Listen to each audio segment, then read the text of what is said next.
Good evening. I know I can speak for all Americans when I say our hearts are with the people of New Orleans after the despicable attack that occurred in the early morning hours.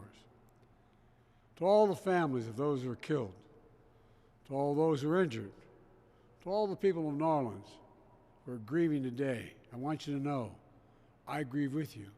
Our nation grieves with you. We're going to stand with you as you mourn and as you heal in the weeks to come. I want to thank our brave first responders and law enforcement personnel who stopped the attacker in his tracks before he could kill or injure even more people. And I want to thank you to everyone at the Department of Homeland Security, the Department of Justice, including the FBI, for working nonstop to investigate this heinous act. The FBI is leading the investigation to determine what happened, why it happened, and whether there was any continuing threat to public safety. Here's what we know so far. The FBI has reported to me the killer was an American citizen, born in Texas. He served in the United States Army on active duty for many years. He also served in the Army Reserve until a few years ago. The FBI also reported to me that mere hours before the attack, he posted videos on social media indicating that he was inspired by ISIS, expressing a desire to kill.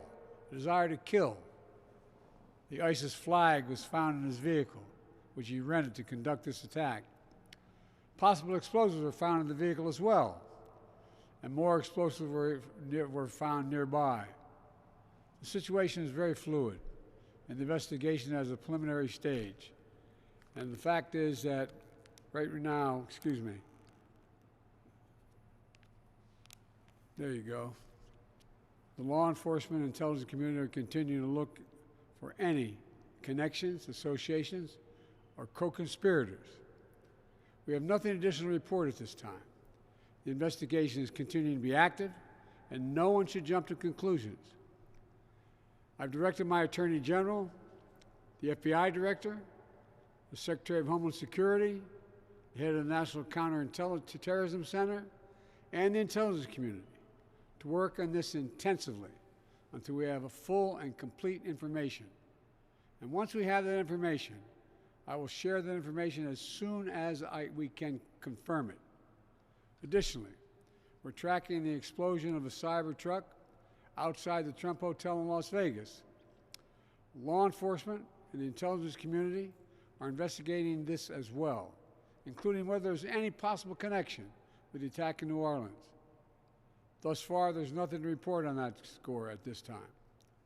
I directed my team to make sure every resource is made available to federal, state, and local law enforcement to complete the investigation in New Orleans quickly and to make sure there's no remaining threat to the American people. And we'll support the people of New Orleans as they begin the hard work of healing. New Orleans is a place unlike any other place in the world. It's a city full of charm and joy. So many people around the world love New Orleans because of its history, its culture, and above all, its people. So I know, while this person committed a terrible assault on the city, the spirit of our New Orleans will never, never, never be defeated. It always will shine forth.